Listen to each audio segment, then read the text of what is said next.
From the far reaches of the Milky Way galaxy, it's Retro Nerd Girl with a film review for you. Today, I'll be reviewing the movie The Wizard of Oz, released in 1939. Starring Judy Garland, Frank Morgan, and Ray Bolger. Directed by Victor Fleming. The synopsis is: a young farm girl in Kansas is transported to the land of Oz and receives help from unusual friends to get back home. The story. This film is an adaptation of the famous 1900s children's book, The Wonderful Wizard of Oz by L. Frank Baum. The author was inspired to write the story after a trip in 1890 where he witnessed a cyclone in Aberdeen, South Dakota, and around the same time his wife's niece Dorothy had passed away. The name for Oz was chosen at a glance at his filing cabinet, where he saw A through N and O through Z. The idea for the story closely resembles Alice in Wonderland, written by Lewis Carroll, about a young girl traveling to a strange fantasy land. In 1902, a Broadway musical inspired Baum to write 13 sequels to the book. 2 short films were made in 1910, The Wonderful Wizard of Oz and The Land of Oz. Then there was a feature film, Patchwork Girl of Oz, in 1914, The Wizard of Oz in 1925, and its sequel, The Land of Oz, in 1932. The rights changed hands from Samuel Goldwyn to MGM in 1934, and although at the time the studio was looking into making a film with a few stars, it wasn't until 1937 that the rights were put to use, as it was trying to replicate the success of Disney's Snow White and the Seven Dwarfs, released that year in 1937. Now, speaking of Disney also wanted to make The Wizard of Oz, and would later go on to make The Return to Oz, which was released many years later in 1985. The Muppets Wizard of Oz, released in 2005, and Oz the Great and Powerful, released in 2013. In fact, there was a short time that MGM and Disney discussed possibly combining forces to make a film, but that didn't quite work out. So can you believe that it took 14 writers along with the actors and directors to help write the script? That's pretty incredible. Well, we've seen so many cases where there are too many cooks in the kitchen that could sour the meal, but in this case it works, and perhaps it was because it was a collaborative effort by people who were vastly familiar with the book and wanted to do it justice.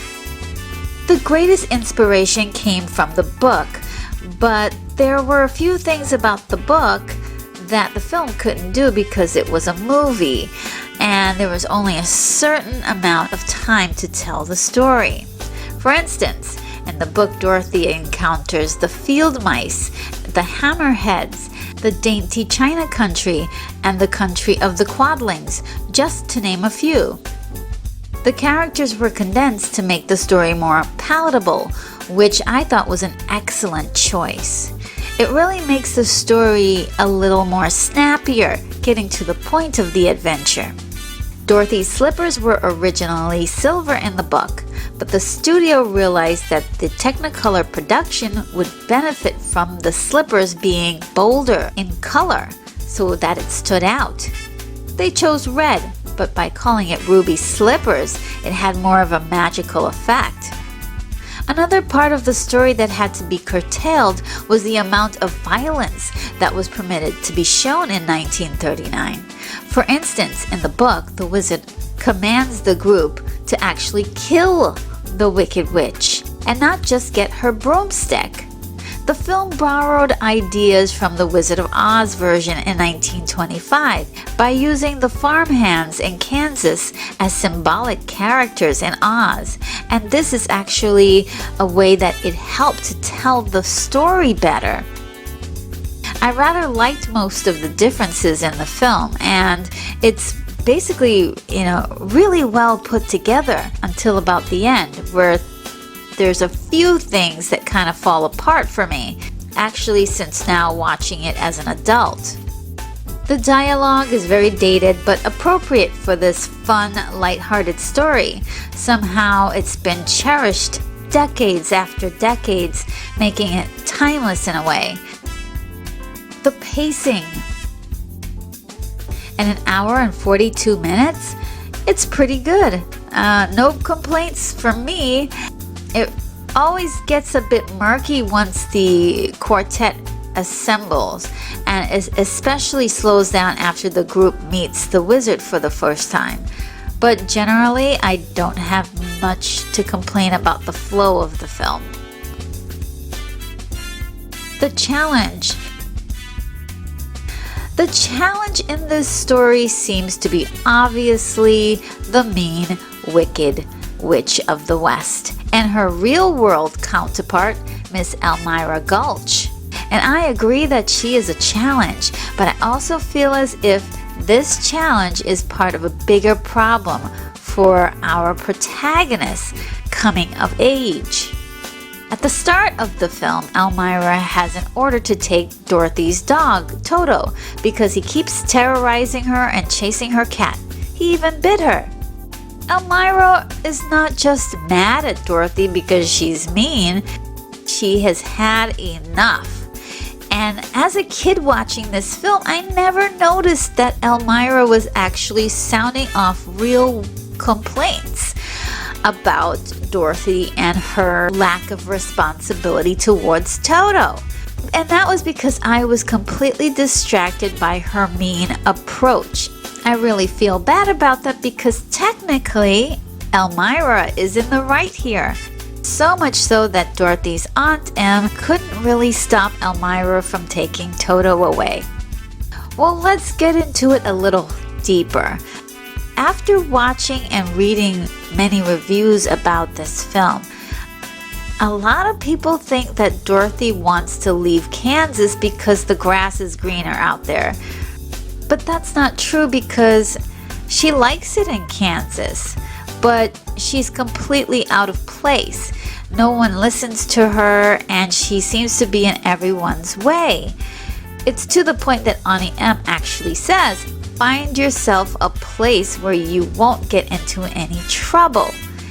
And that is when she sings the iconic song, Somewhere Over the Rainbow, longing to find a place where dreams really do come true. And all this happens before Elmira even enters the film. So ultimately, Dorothy runs away from home to save Toto from Mrs. Gulch. When she learns that her aunt and uncle will be heartbroken, it is then that love brings her home to face her problems. And she has had a big change of heart right at the beginning of the film.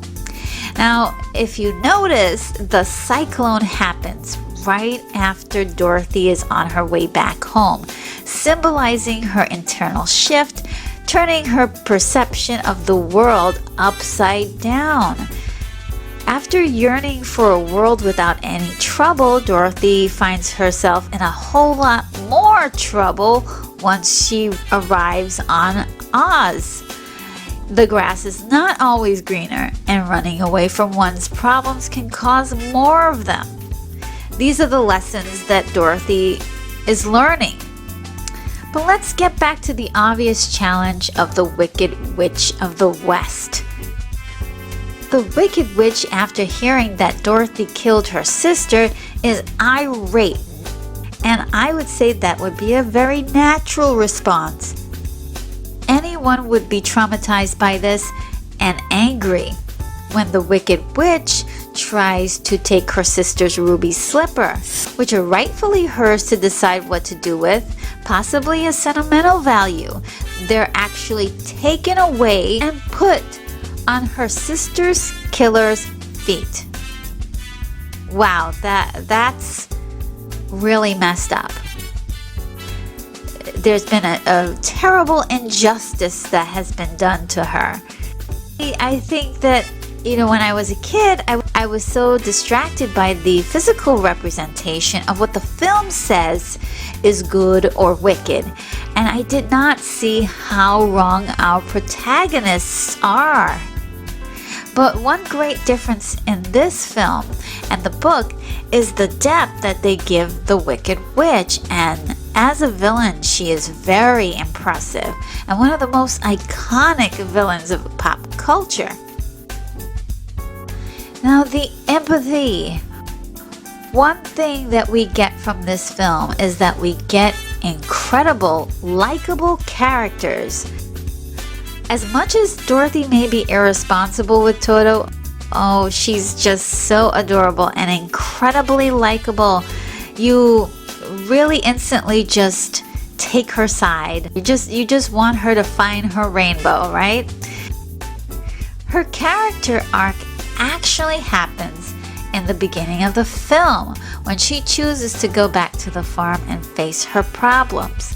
But the lesson isn't over. From her experience, she is having sort of a revelation within. She seems to have an actual physical look of shock throughout the entire film as we are witnessing Dorothy's internal awe-inspiring change. And most of all, Dorothy represents the innocence in us all. And at one point or another in our lives, when we decide to be better human beings than we once were.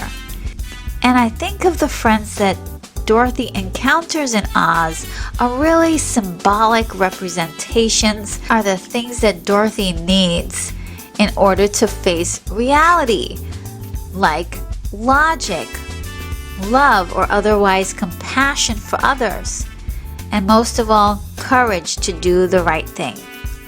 And once over, these things are already in her ability. The Scarecrow is a man made out of straw, and the first friend that she meets. He is stuck up on a pole as Dorothy has been stuck in her way of thinking. I believe that the Scarecrow who seeks a brain was to show how important critical thinking is. Using logic and common sense can help a person deal with many daily problems. The real-world version of the Scarecrow, Hunk, tells Dorothy that she should use her head about Mrs. Gulch and not walk past her house on the way home so Toto wouldn't get in trouble. And really, that makes a whole lot of sense. The Tin Man is an extremely mild-mannered and considerate Tin Woodman abandoned in the forest. He is the symbol of compassion as he desires a physical representation of that in a heart. He is the compassion that Dorothy needs to be considerate of other people. Dorothy didn't really take in consideration that she might be causing Elmira some distress over her cat and her property. The Cowardly Lion is probably one of the most pathetic characters of all time, but he's full of comedic moments. You either feel sorry for him or despise him, but either way, his reaction to problems is a lot like Dorothy's when she decides to run away from the farm instead of facing them. The Cowardly Lion is pretty cowardly and hardly gets a chance to show that he has any courage at all. But there is a scene in which it's time to save Dorothy from the Wicked Witch, and the Scarecrow tells him that he has to be the one to lead them. Sort of like your mental skills as a person, your logic telling yourself, hey, you've got to do this one thing. And in response, the lion says he'll do it for Dorothy. So when pushed against the wall, courage kicks in. When the Wizard of Oz gives the Cowardly Lion a badge of honor at the end of the film, He tells him that he has the wisdom to know when to face danger or to run away. This is a very valuable attribute that Dorothy needs when she goes back home to Kansas. The friends that Dorothy meets are seeking things that they already have inside them, just as Dorothy already has all of these attributes inside of her, and now all she has to do is recognize them and use them. Now, the technical aspects. It actually took 5 directors to make this film, with Victor Fleming taking the main credit for the final product. During the filming, there were several replaced actors and changes in the look of the characters. Seeing some of the pictures really make you wonder how the film would have been, seeing these iconic characters in their potential alternative costumes. It just proves how very important it is to get the costuming just right, because it is one of the most outstanding results that make the film so captivating. The work done for the costumes and makeup really hold up over time, and it's truly remarkable as there is so much emphasis on getting things truly right. In many scenes, Dorothy's hair appears to be at different lengths due to the costume switches, and many of the scenes were reshot several times.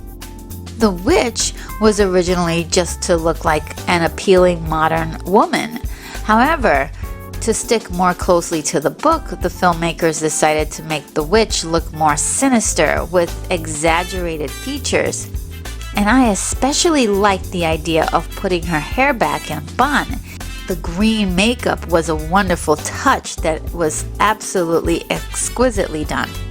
The prosthetics used for the Wicked Witch was actually also very well done for 1938 and nearly undetectable in some scenes.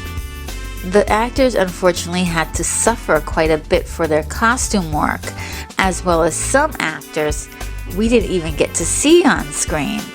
More commonly known, the Tin Man was originally to be played by Buddy Ebsen, who was well into the production, having recorded music and filmed much of the Tin Man's scenes until he fell ill due to an allergic reaction to the makeup that was used for the character.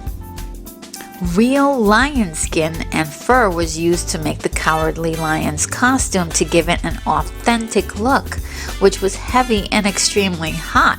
So you can imagine that the combination of dead animals and sweat made that costume really stinky. MGM recruited extra help from the studio mailroom and courier service to become makeup artists. Each recruit was instructed in one area of prosthetic application for an assembly line process each morning. One interesting thing that happened was that the wardrobe department accidentally chose a coat for Professor Marvel from a secondhand store, which turned out to have a label indicating that the coat had been made for the late L. Frank Baum. There are a lot of creative hacks on this film to pull off unique visual feats. The horses in the Emerald City Palace were colored with Jello crystals, so you can actually see the horses lick it off in a few scenes.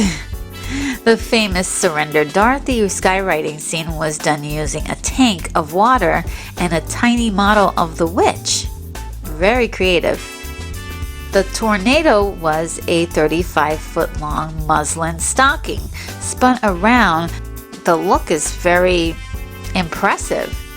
The shot of Dorothy's house falling from the sky was a reverse shot of a miniature house being dropped onto a painting of the sky. I think that's completely genius. The sets gloriously bask in all of its colorful splendor, exploring this fantasy world with great creativity. These were all decorated sound stages, but that's part of the charm. It's almost as if we're flipping through the pages of the book and looking at those beautiful, imaginative illustrations. E.Y. Harbug and Harold Arlen were given 14 weeks to come up with the film's musical score. And it is truly a classic. And you absolutely know it when you hear it, and you can't help singing along to the songs. The song Over the Rainbow was nearly cut from the film. Can you believe that? It won an Oscar for Best Music Original Song, and this was Judy Garland's signature song until her passing. It was also ranked number 1 by the American Film Institute in 2004 on the 100 Greatest Songs in America's Films list, as well as re-recorded by several musical artists. Performances. To me, the performances were fantastic because the actors are acting the way that they were instructed to. And this is a stylized form of acting, of overacting actually, specifically to appeal to the children of 1939. It's all a part of America's wholesome image at the time. Now, does the acting hold up? Yes and no. We know it's corny, and it's actually part of the reason why the film is so entertaining, endearing, and dare I say magical. It just wouldn't be as bewitching if it were acted differently. It would probably be, I would have to say it would probably be really boring. It wouldn't be as fun.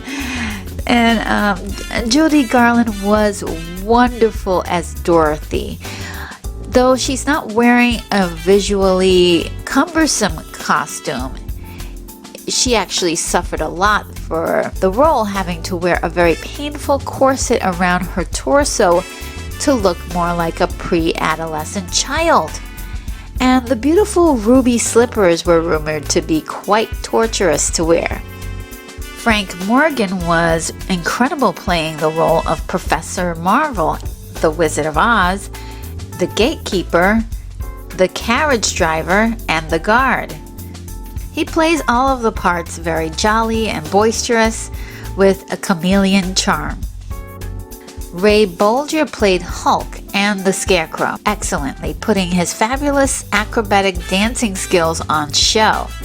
Ray said later in interviews that the rubber prosthetic that he had to wear on his face that mimicked a woven pattern actually left lines on his face that took more than a year to vanish. Bert Lahr as Zeke and the Cowardly Lion was great, having so much great delivery of his comedic dialogue. He brings forth many of the most funniest and endearing moments of comedy in the film. Jack Haley was fantastic as Hickory and the Tin Man. He manipulated his voice while playing the Tin Man, saying that he felt that the tone should be soft, something like the way he would read a bedtime story to his son.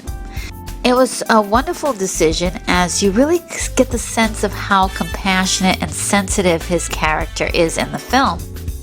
One of the biggest standouts in this is Margaret Hamilton playing Mrs. Gulch and the Wicked Witch of the West.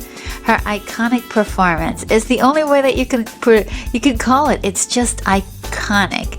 Was so thrilling and memorable that it's been copied, quoted, and obsessed about through the decades. Margaret Hamilton said that her approach to the character was that the Wicked Witch was a person who relished everything she did, but who ultimately was a sad, lonely figure, a woman who lived in constant frustration as she never got what she wanted. And you really get the sense of that from her performance. The film was also very popular for the over 100 little people who would make up the citizens of Munchkinland. As a kid, seeing them was a very magical experience. I just wanted to live in Munchkinland because everything there was so happy and lively. And, their performance was such a big part of the nostalgic enchantment of the film and paved the way for so many actors of short stature. The best part of the film, the whole thing. I just love this movie so much, and I find I find it so very amazing and fun. I enjoy myself every time. I specifically cry at the scene where Dorothy is singing the song over the rainbow. It's a guarantee every single time. The ending. The ending wraps up pretty quickly, but it works for me. Mad TV spoofed the ending and asked the same question of many of the fans who wondered about the good witch Glinda. Why didn't she tell Dorothy how to get home as soon as she put on those ruby slippers? But I think that the biggest problem here is that the Good Witch Glinda is actually a combination of the Good Witch of the North and the Good Witch of the South. And if they were two different characters, I believe it would have made more sense as a storytelling piece. My wish list. Sadly, many of the Wicked Witch of the West's scenes were either trimmed or deleted entirely because they were deemed too frightening for audiences. But I would have loved to have seen them, because those critics who say that the Wicked Witch is more bark than bite, I am hoping that those clips would have changed their minds. Perhaps this was also part of the symbolism. And the Wicked Witch isn't really a very hard challenge for the group. So in a way, the Wicked Witch really stands for a challenge that really seems like it's much bigger and harder to get over than it is. Nonetheless, I would love to have seen those scenes where she's a little nastier. And moreover, it seems like the whole thing really wraps up really fast at the end. It could have used about 5 more minutes of storytelling. My enjoyment. I, like so many other people, grew up seeing The Wizard of Oz at least once or twice a year since I was a kid. And it's really filled me with a great deal of wonder about Dorothy and this land of Oz. And I've read the books, and I've read different adaptations. I've seen so many different adaptations on film. And it's just something that's still very... The only word I could think of to describe this is magical. I think I may have used that word at least 6 or 7 times, maybe 8 more times in this video. But it's truly the only word I could think of to really describe this movie. It still has that same feeling for me every time I watch this film. It's still there, and that's what really makes it a classic. The film wasn't a big hit at the box office, though, when it came out. 44 million people tuned in to see its first television broadcast on November 3rd, 1956, and aired every single year, often on Easter Sunday on CBS for nearly 40 years. According to the Library of Congress, The Wizard of Oz is the most watched film ever. And this is one thing most of us have in common with each other, at least at one point or another. Most of us have seen this movie. There's no place like home is the last mantra that the film instills into its viewers, leaving many with the idea that Dorothy learns not to venture out into the world, but to love it right at home. I think that doesn't really make a lot of sense, because it doesn't tie into her change of heart just before the cyclone takes her to Oz. Instead, and this is just my point of view, I believe that Dorothy learns how to use her logic and how to love and to have courage in order to deal with her real life circumstances at home. And she needs not seek happiness anywhere else if she can't have it at home. And I kind of really love that message, because it's about being an individual wherever you are, bringing with you the upbringing that your family has taught you and bringing with you your standards and your sense of self wherever you go. So no matter where you are, you're always at home.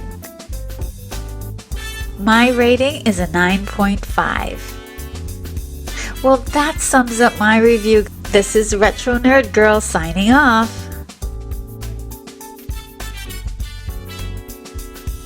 Take care, movie lovers. I'm off to my next review.